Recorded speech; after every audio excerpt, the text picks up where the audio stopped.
My dear students, very good morning. कैसे हैं आप? हमने अपने प्रीवियस वीडियो में आपसे डिमांड के मीनिंग और एलिमेंट्स पर बात की थी। हाँ जी, आपको याद आ गया होगा डिमांड का मीनिंग और डिमांड के एलिमेंट्स कौन कौन से हैं।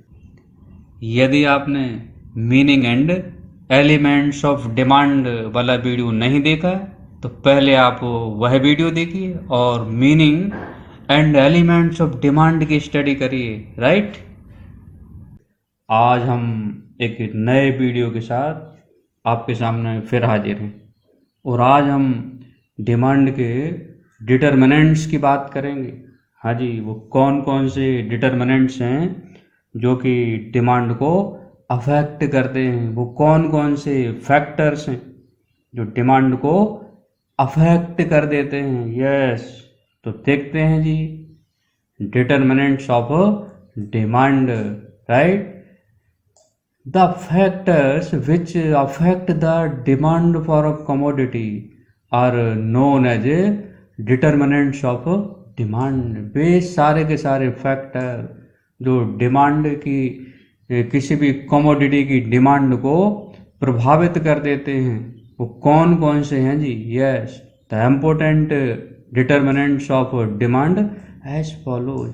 डिफरेंट डिटरमिनेंट्स हैं जी डिमांड को अफेक्ट करने वाले। Yes, price of the commodity है, इनकम ऑफ द कंज्यूमर्स है, कंज्यूमर के टेस्ट एंड प्रेफरेंस है जी, प्राइस ऑफ रिलेटेड गुड्स है जी, फ्यूचर की एक्सपेक्टेशंस हैं कंज्यूमर की, हाँ, एडवर्टाइजमेंट का फैक्ट भी है, तो फिर distribution of income in the society भी है और ग्रोथ रेट ऑफ पॉपुलेशन भी है।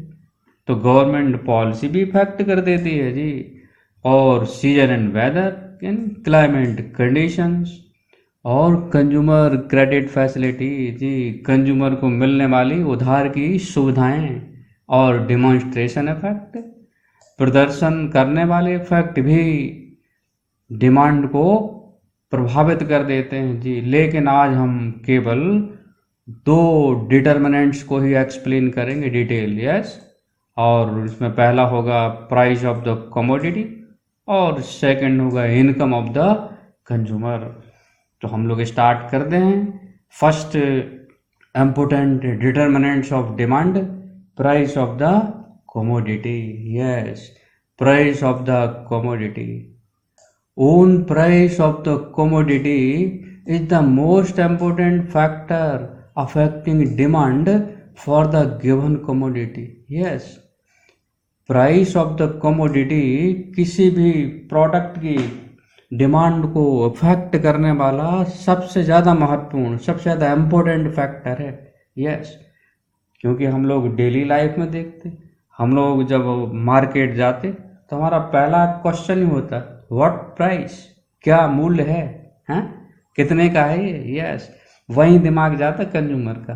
तो प्राइस एक इम्पोर्टेंट फैक्टर है जो डिमांड को अफेक्ट करता है। किसी भी कमोडिटी की डिमांड को अफेक्ट करने वाला सबसे इम्पोर्टेंट फैक्टर क्या है? Price of the commodity. सबसे इम्पोर्टेंट डिटरमिनेंट्स है price of the commodity. There is an inverse relationship between the price of the commodity and its quantity demanded। yes, price of the commodity और उसकी quantity demanded के बीच, किसी भी commodity की जो demand होगी क्वांटिटी उसके बीच इनवर्स रिलेशन है जी। Yes, price increases, demand for particular commodity decreases, और प्राइस डिक्रीजेज तो क्वांटिटी की डिमांड क्या होगी?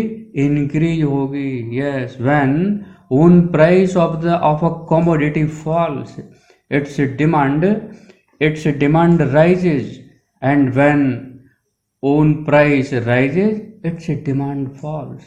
किसी भी कमोडिटी की खुद की प्राइस जैसे ही फॉल होगा डिमांड बढ़ जाएगी, और प्राइस जैसे ही बढ़ेगा तो डिमांड क्या होगी? कम हो जाएगी। Right, the demand for a product decreases with increase in its price। right, demand for a product decreases with increase in its price, and demand for a product increases with decreases in its price. भाई demand product की क्या होगी, increase, तब price decrease होगा। हाँ, एक important point है ये तो बहुत महत्वपूर्ण है जी। While other factor are constant, ये भी जो डिमांड के डिटर्मिनेंट्स थे बाकी, या बाकी जो फैक्टर थे उनमें कोई चेंज नहीं होगा, यह मान के चलना है। Other factor remaining the same, other factor are constant, yes. तो प्राइस और डिमांड के बीच कैसा रिलेशन है, इनवर्स रिलेशन हम एक टेबल के थ्रू भी देखते हैं। We can say that there is an indirect relation between the price of a commodity and its quantity demanded। indirect relation है। अब हम लोग इस टेबल के थ्रू और देखते हैं, जैसे price per unit of commodity x, जिसको हम कहेंगे पी एक्स, और quantity demanded of commodity x means D x, right. तो यहाँ पे ये प्राइस पर यूनिट दिखाया गया है, यहाँ पे यूनिट से शो की गई है। तो हम लोग देखते हैं स्टडी करके, देखिए एक यूनिट का, 1 यूनिट का प्राइस 300 रुपये है जब, तो क्वांटिटी की डिमांड 30 यूनिट की है जी। प्राइस पर यूनिट रुपये 300, तो demand for commodity 30 units.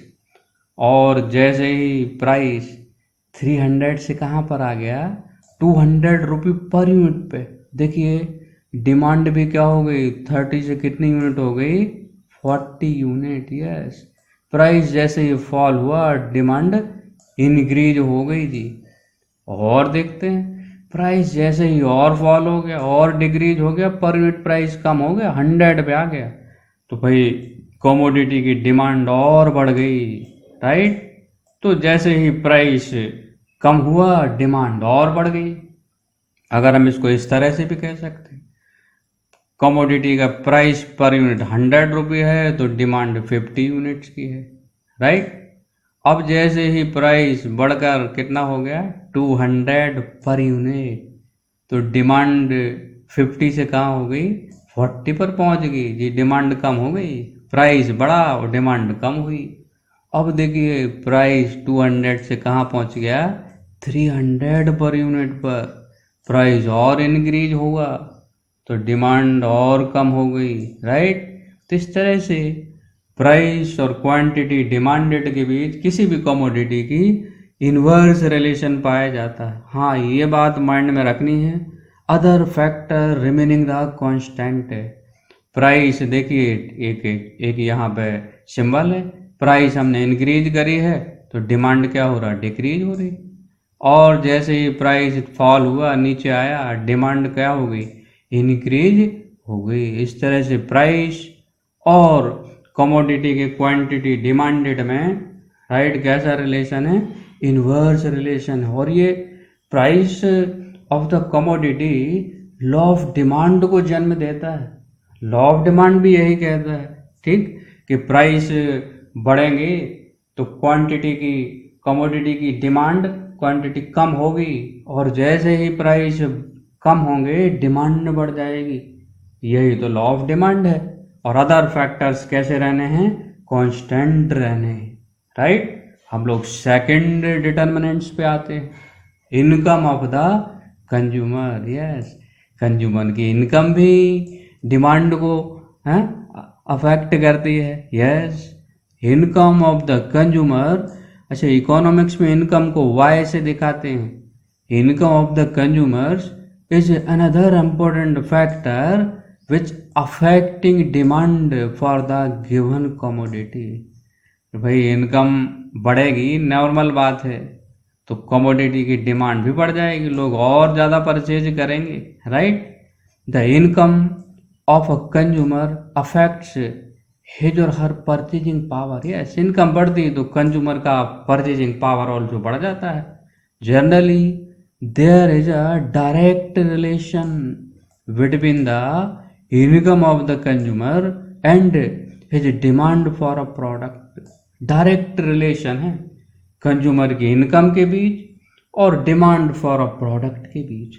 Natural है, इनकम इंक्रीज होती है, डिमांड ऑटोमेटिकली क्या है, प्रोडक्ट की इंक्रीज हो जाती है। increase in the income of a consumer would automatically increase the demand for products by him or her, while other factors are constant or and vice versa. Opposite होगा, income बढ़ेगी तो commodity की demand बढ़ेगी, और income अगर कम होगी तो commodity की डिमांड भी क्या होगी, कम हो जाएगी, राइट। लेकिन हमें एक बात याद रखनी, द इनकम डिमांड रिलेशनशिप में यार गुड्स का इम्पोर्टेंट रोल है, गुड्स के नेचर का, किस टाइप का गुड्स है, right. The income demand relationship can be analysed bye grouping goods into 4 categories. 4 श्रेणियों में डिवाइड किया गया है गुड्स के लिए। First essential consumer goods, second inferior goods, third normal goods, और नंबर 4 लग्जरी गुड्स, राइट। तो इन 4 गुड्स पे इनकम और डिमांड के बीच क्या रिलेशन आता है, हम लोग एक एक करके देखते हैं। नंबर फर्स्ट आ गया एसेंशियल और basic consumer goods. Yes, essential or basic consumer goods refers to goods that are consumed by all the people in the society। जी हाँ, ऐसा गुड्स है जिसे सभी लोग कंज्यूम करते हैं, right. Food grains, oil, cooking fuel, salt, match box, generally सबके लिए जरूरत होती है भाई, हाँ। तो इनमें कैसा इफेक्ट होगा, that the quantity demanded for basic consumer goods increases with increase in the income of a consumer। इनकी डिमांड भी वैसा ही है कि इनकम बढ़ेगी तो डिमांड इंक्रीज हो जाएगी, और इनकम कम होगी तो डिमांड कम हो जाएगी, but up to a fixed limit. देखिए हम एक एग्जाम्पल देते हैं मैच बॉक्स का। एक फैमिली में सपोज दैट मैच बॉक्स खर्च होते हैं, तो क्या इनकम बढ़ जाएगी तो क्या वो 4 की जगह 8 मैच बॉक्स यूज करने लगेगा? नहीं। और जितना खर्च होगा मैच बॉक्स उतना ही तो खरीदेंगे। सॉल्ट का ले लो, नमक जितनी जरूरत है उतना ही खरीदेंगे। कुकिंग ऑयल है, अरे भाई दिन भर तो नहीं ना ऑयली फूड बनाएंगे, तो कुकिंग ऑयल ऐसा ही एक लिमिट तक तो कंजम्पशन बढ़ा देंगे। ठीक है भाई, चलो हाँ पराठे भी खाओ, हाँ पूड़ी भी खाओ, सभी हाँ तल के, तो भैया अगर इनकम बढ़ेगी तो कुकिंग ऑयल का कंजम्पशन बढ़ तो जाएगा, बट एक लिमिट तक, राइट है ना। तो एसेंशियल कंज्यूमर गुड्स में देखना पड़ता है कि भाई एक लिमिट तक ही डिमांड बढ़ेगी, उसके बाद नहीं बढ़ेगी, राइट। तो यहाँ पे हम लोग एक एरो के थ्रू देखते हैं, income increase, demand also increase, income decrease, demand also decrease. सामान्यतया है ये, generally income increase, demand also increase, और income decrease, demand also decreases. Income कम होगी डिमांड भी कम होगी, इनकम बढ़ेगी डिमांड भी बढ़ जाएगी। अब हम देखते हैं सेकंड केस में नॉर्मल गुड्स की situation. Normal goods refers to goods whose demand increases with increase in the income, increase in the consumer's income। yes, normal goods way goods होते हैं जिनकी डिमांड इनकम बढ़ने से बढ़ जाती है और कम होने से कम हो जाती है। देखो हम एक एग्जाम्पल ले लें, एक फैमिली में 5 मेंबर्स हैं और उनके घर में एक ही 2 व्हीलर है ये, ठीक। अच्छा, उनके जो चिल्ड्रंस है वो भी बड़े हो रहे हैं, उन्हें कॉलेज जाना है, बट इनकम अभी कम है। इनकम कम है तो वो पब्लिक ट्रांसपोर्ट का यूज करते हैं। सपोज करें कि इनकम बढ़ जाए तो वो क्या करेंगे, एक और 2 व्हीलर खरीद लेंगे, राइट।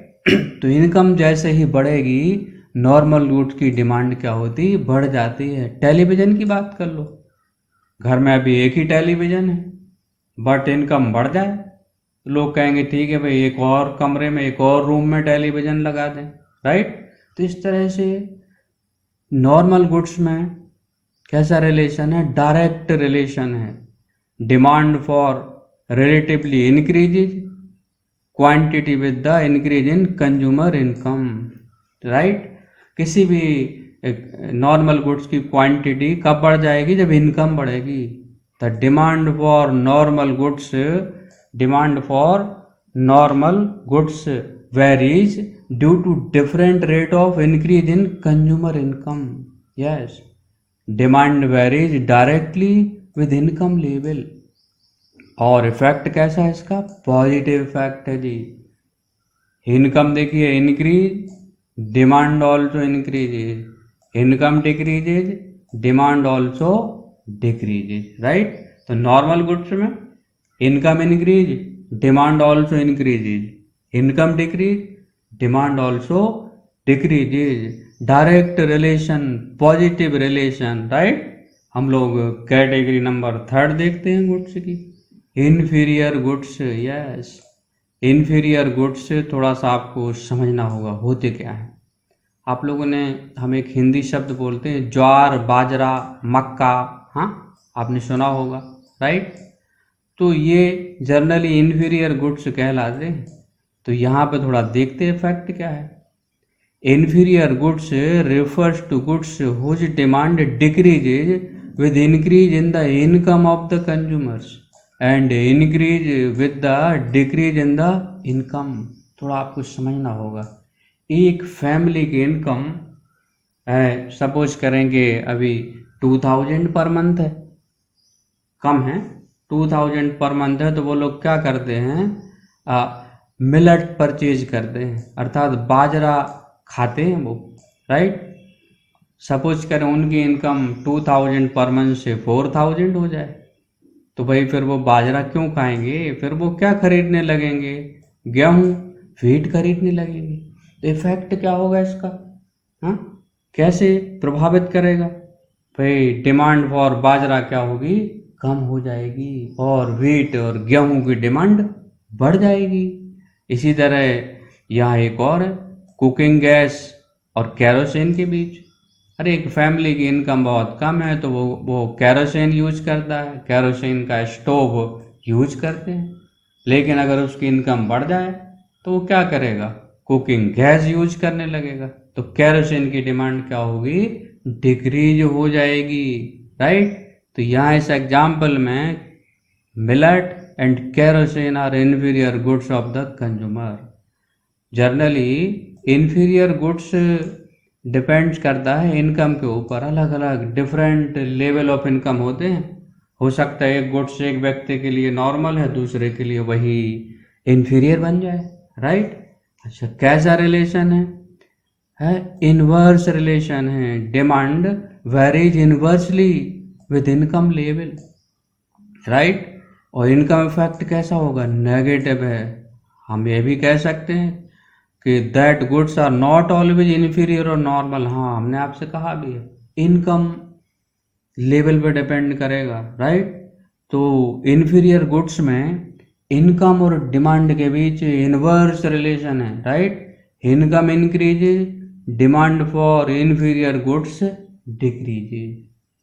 अगर इनकम डिक्रीज हो गई तो demand for inferior goods increase हो जाएगी। इनकम कम हुई तो इन्फीरियर गुड्स की डिमांड बढ़ेगी, राइट? अब हम आते हैं कैटेगरी नंबर 4 पर, लग्जरी और सुपीरियर गुड्स। हाँ जी, आप सभी जानते हैं हम लोग लग्जरी आइटम कब परचेज करते? अगर हमारा इनकम बहुत ज़्यादा बढ़ जाए तो हम लोग फिर लग्जरी आइटम्स खरीदने लगते हैं। एक्सपेंसिव सेल फोन, ज्वेलरी है, luxury car, antique painting, yes, Rolex watches, air travelling, ये सभी क्या है? लग्जरी आइटम्स हैं जी। जैसे ही हमारी इनकम का लेवल बढ़ता है हम लग्जरी चीज़ों की तरफ चले जाते हैं। तो luxury goods refers to goods whose demand increase with increase in consumers income, right? Luxury goods are used for pleasure and esteem और रेपुटेशन ऑफ कंज्यूमर। यस, ये एस्टीम रेपुटेशन को दिखाने यानी गुडविल के लिए है। ये कैसे हमारी सोसाइटी में रेपुटेशन बन जाए उसके लिए हम लोग लग्जरी गुड्स लेते हैं। बट इसमें क्या है, इनकम इंक्रीज होगी तो लग्जरी गुड्स की डिमांड इंक्रीज हो जाएगी, और इनकम कम होगी तो लग्जरी गुड्स की डिमांड कम हो जाएगी। Demand varies directly with level income. Yes, demand varies directly in income level. अगर इनकम इंक्रीज होगी तो डिमांड इंक्रीज, इनकम डिक्रीज तो डिमांड डिक्रीज। इनकम इफेक्ट यहाँ पर कैसा है, पॉजिटिव इफेक्ट है जी। तो लग्जरी गुड्स में सेम डायरेक्शन में जाता है, राइट। तो यहाँ गुड्स में देखो 4 कैटेगरी थी, essential goods, normal goods, inferior goods, luxury goods. तो इन्फीरियर गुड्स में डिमांड का इफेक्ट कैसा है, नेगेटिव है, बट उन 3 कैटेगरी के गुड्स में कैसा है, इनकम इफेक्ट पॉजिटिव है। यस, हम लोग और देखते हैं जरा एक इम्पोर्टेंट फैक्ट्स इस दोनों फैक्टर्स में। फर्स्ट फैक्ट क्या है, price and demand move in opposite direction. Yes, price और डिमांड हमेशा कैसे डायरेक्शन में मूव करते हैं, opposite. Price increase, demand decrease, price decrease, demand increase, opposite direction में मूव करते हैं, राइट। याद रहेगा सभी के लिए। हाँ, ये जरूर मानना है बाकी फैक्टर में कोई चेंज नहीं होगा। Second, income and demand move in the opposite direction. कब, in case of inferior goods. Inferior goods के केस में income and demand move in opposite direction, opposite जाते। Income increase, demand for inferior goods decrease, income decrease, demand for inferior goods increase, opposite direction में। Third fact है, income and demand move in the same direction. कब, in case of normal goods. Normal goods के case में same direction में जाएंगे। Income increase, demand for normal goods also increase, right. तो income decrease, demand for normal goods decrease. Luxury goods के case में भी क्या है, यही है जी। Income and demand move in the same direction, इसमें भी सेम डायरेक्शन में जाते हैं। Income increase, demand for luxury goods also increase, income decrease, demand for luxury goods also decrease. और last, income and demand move in the same direction up to a fixed limit. हाँ, same direction में तो जाते हैं up to a fix, याद आ गया होगा। इन case of essential consumer goods में, यस, इसमें क्या होगा, ये सेम डायरेक्शन में तो जाएंगे बट एक लिमिट तक जाएंगे। तो इस तरह से आपको ये 2 फैक्टर्स, 2 डिटरमिनेंट्स क्लियर हो गए होंगे। फर्स्ट कौन सा था, हमने बात करी थी प्राइस ऑफ द कमोडिटी, और second income of the consumers. और बाकी के फीचर्स हम लोग नेक्स्ट वीडियो में डिस्कस करेंगे।